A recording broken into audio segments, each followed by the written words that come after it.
Hello students, welcome to top scorer. इस video में हम पढ़ने वाले हैं social science subject chapter number 1 establishment of European and British rule in India, part number 4 battle of Plassey. अभी जो बैटल ऑफ प्लासी है ये आपके एग्जाम के लिए बहुत बहुत इंपॉर्टेंट क्वेश्चन है। ठीक है, तो इस वीडियो को बहुत ध्यान से देखना है। ये जो वीडियो है वो स्टैंडर्ड 8 के स्टूडेंट्स के लिए है जो इंग्लिश मीडियम में है और गुजरात बोर्ड में पढ़ते हैं। और ये जो सीरीज़ है हमारे सोशल साइंस के सब्जेक्ट की, वो as per the new text book है। चलिए वीडियो को स्टार्ट करते हैं।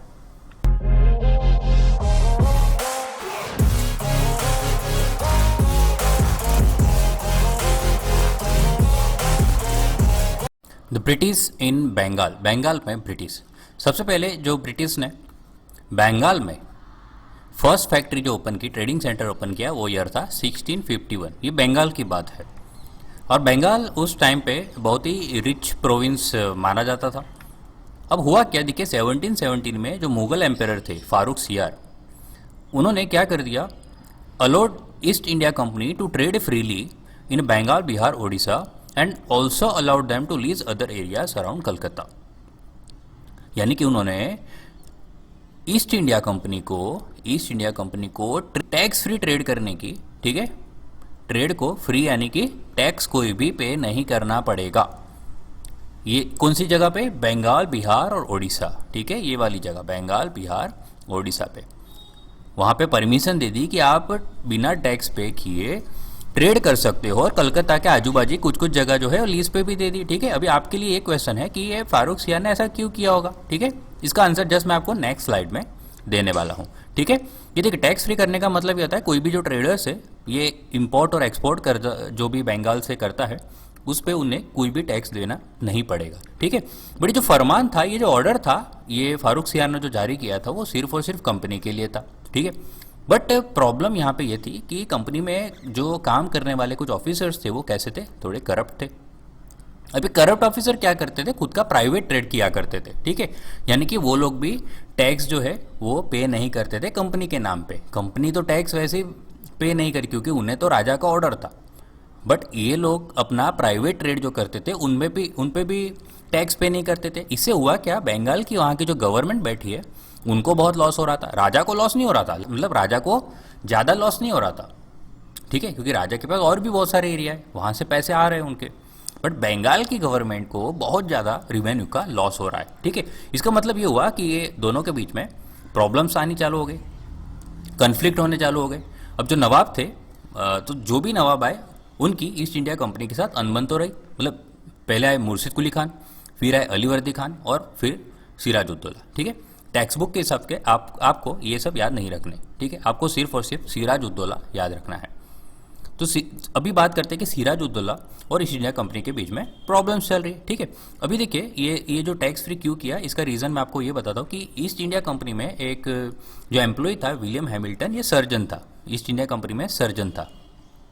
उसने क्या कर दिया, एक बार फारूक सियार जब बीमार थे उनको ठीक कर दिया था। ठीक है, विलियम हैमिल्टन ने क्या किया था, फारूक सियार जब बीमार हो गए थे तब उनको जाके ठीक कर दिया था। अब वो उनसे खुश होके ईस्ट इंडिया कंपनी को, जैसे मैंने बताया था, ईस्ट इंडिया कंपनी को उन लोग ने टैक्स फ्री ट्रेड करने की परमिशन क्यों दी थी।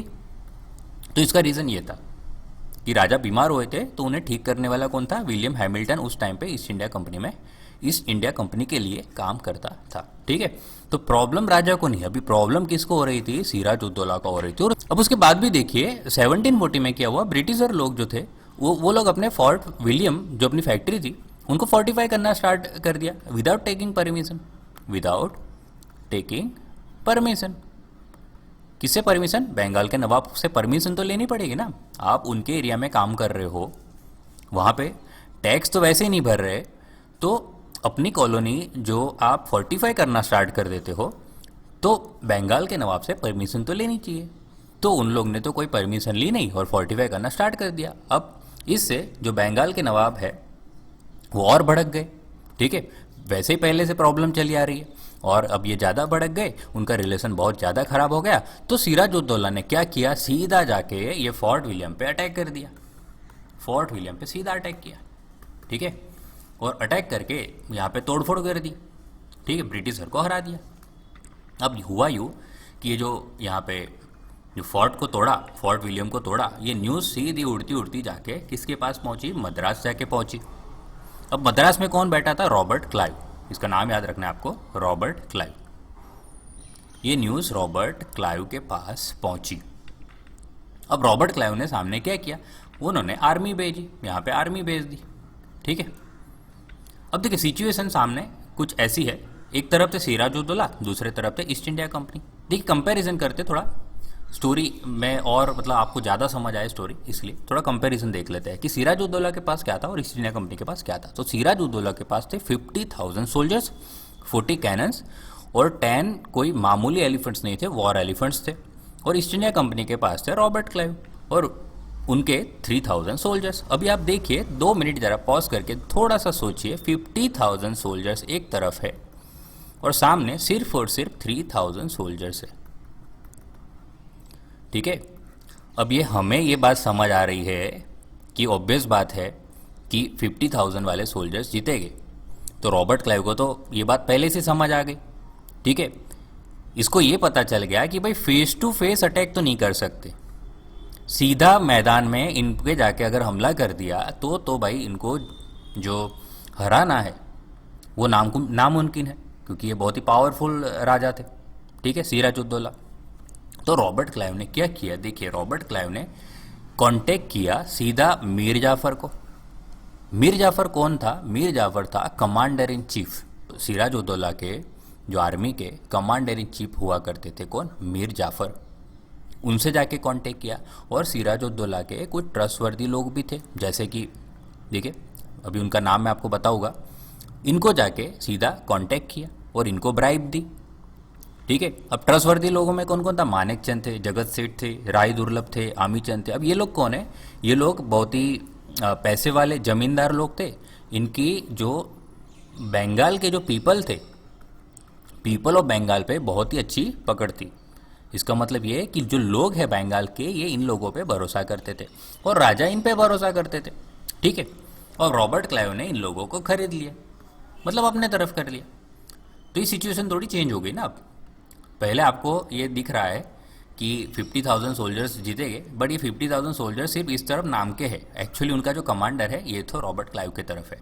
ठीक है, सो हुआ ये जब ये ब्रिटिशर लोग वहाँ पे जाके मानेक चंद से कांटेक्ट किया, तो मानेक चंद ने ब्राइब एक्सेप्ट कर ली और ब्रिटिशर लोगों को कोलकाता जो है वो हैंड ओवर कर लिया, फोर्ट विलियम हैंड ओवर कर लिया कि भाई ले लीजिए।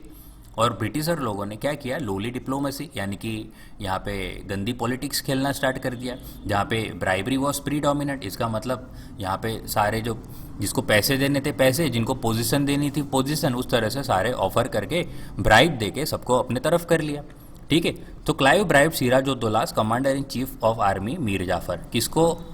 किसको ब्राइब दी? मीर जाफर को। मीर जाफर से कांटेक्ट किया रॉबर्ट क्लाइव ने। किसको? मीर जाफर से कांटेक्ट किया और उसे बोला कि भाई तू सिराजुद्दौला को हराने में हमारी मदद कर, हम तुझे बंगाल का नवाब बना देंगे। ठीक है, तो मीर जाफर ने इस ब्राइब को एक्सेप्ट कर लिया कि भाई चलो हमें तो नवाब बनने मिल रहा है। ठीक है, तो इसने एक्सेप्ट कर लिया।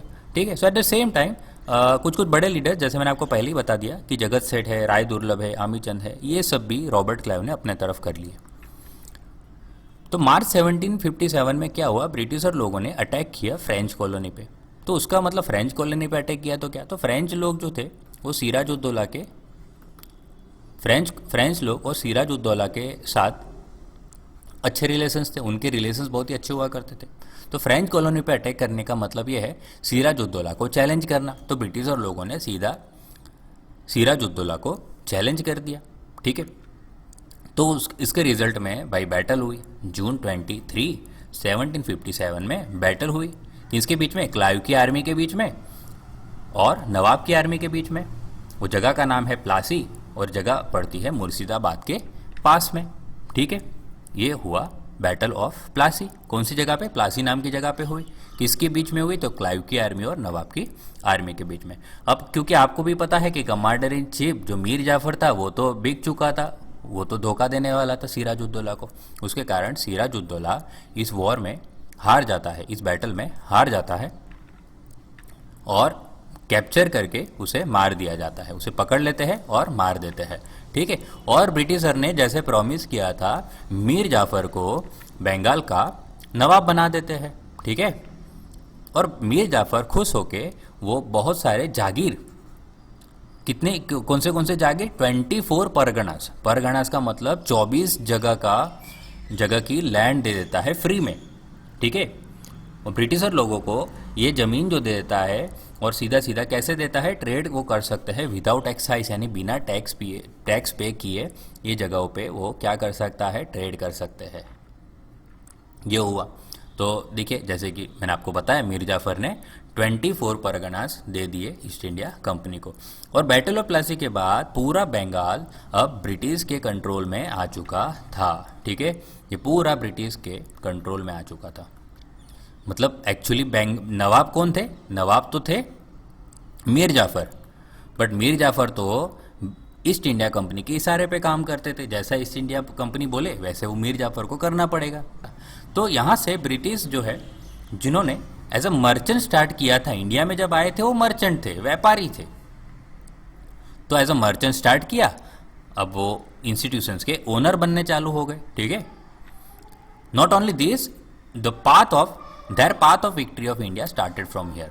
और इतना ही नहीं, बैटल ऑफ प्लासी पूरे हिस्ट्री में इतना इंपॉर्टेंट क्यों माना जाता है, क्योंकि ब्रिटिश के जो इंडिया पे जो राज करने का जो स्टार्टिंग पॉइंट है, पाथ ऑफ विक्ट्री, यहीं से स्टार्ट होता है, ठीक है। ये पूरे हिस्ट्री में एक तरह का टर्निंग पॉइंट है, ओके। चलिए क्विकली रिकैप कर लेते हैं हमने क्या क्या पढ़ा। ब्रिटिशर लोगों ने first factory trading centre Bengal में जब ओपन की थी, वो ईयर था 1651। बंगाल बहुत ही रिच माना जाता था। मुगल एम्पेरर फारूक सियार ने बंगाल में फ्रीली ट्रेड करने की, बंगाल, बिहार, उड़ीसा में फ्रीली ट्रेड करने की परमिशन दे दी थी ईस्ट इंडिया कंपनी को, और कोलकाता के आजू बाजू के कुछ एरिया लीज पे भी दिए थे। 1740 में ब्रिटिशर लोगों ने फोर्ट विलियम को फोर्टिफाई करना स्टार्ट किया, और उनका जो बंगाल के नवाब के साथ जो रिलेशन है वो खराब होने लगा। सिराजुद्दौला ने क्या किया, फोर्ट विलियम पे अटैक कर दिया और ब्रिटिशर लोगों को हरा दिया। ये न्यूज़ जो है ब्रिटिश के हार की, वो कलकत्ता से सीधी पहुंची मद्रास। अब ब्रिटिशर लोगों ने अपनी आर्मी भेजी कलकत्ता, ठीक है। अब उनके लीडर थे रॉबर्ट क्लाइव। तो मानेकचंद जैसे ट्रस्टवर्दी लोगों को उन्होंने ब्राइब दे के क्या कर लिया, अपने तरफ कर लिया, और मानेकचंद जैसे लोगों ने क्या किया, कोलकाता जैसे जो जगह है वो वापस ब्रिटिशर को दे दी। और ब्रिटिशर लोगों ने यहाँ पे गंदी पॉलिटिक्स खेली और ब्राइब देना स्टार्ट कर दिया। उन्होंने ब्राइब दी सिराजुद्दौला के जो कमांडर इन चीफ है आर्मी के, मीर जाफर को, उसे ब्राइब दी और बोला कि तुझे हम क्या करेंगे, नवाब बना देंगे। और उसी सेम टाइम पे कुछ बड़े बड़े लीडर्स को भी अपने तरफ कर लिया था, जैसे कि जगत सेठ, राय दुर्लभ, आमीचंद। 1757 में ब्रिटिशरों ने फ्रेंच कॉलोनी पे अटैक कर लिया, और इसका मतलब यह है कि नवाब को सीधा सीधा उन लोगों ने चैलेंज किया। और जैसे ये होता है 1757 यानी कि 23 जून को 1757 को एक बैटल होती है, वो बैटल का नाम है बैटल ऑफ प्लासी। ये बैटल होती है क्लाइव की आर्मी और नवाब की आर्मी के बीच में, प्लासी नाम की जगह पे, मुर्शिदाबाद के पास पड़ती है ये जगह। अब मीर जाफर के धोखागड़ी, जो कमांडर इन चीफ थे आर्मी के, उनकी धोखागड़ी के कारण सिराजुद्दौला बैटल ऑफ प्लासी में हार जाते हैं, उसे पकड़ लिया जाता है और मार दिया जाता है। ब्रिटिशर ने जैसा प्रॉमिस किया था वैसे मीर जाफर को वो बंगाल का नवाब बना देते हैं। मीर जाफर उन्हें 24 परगनाज दे देते हैं और वहाँ पे पूरा टैक्स फ्री वो कर देते हैं। और बैटल ऑफ प्लासी के बाद पूरा बंगाल ब्रिटिशर लोग के कंट्रोल में आ जाता है। यहाँ से ब्रिटिशर लोग जो एज अ मर्चेंट स्टार्ट किया था वो इंस्टीट्यूशंस के ओनर बन गए, और उनकी पाथ ऑफ जो विक्ट्री है इंडिया में, ये यहीं से स्टार्ट हुई थी। अब नेक्स्ट वीडियो में हम देखने वाले हैं बैटल ऑफ बक्सर।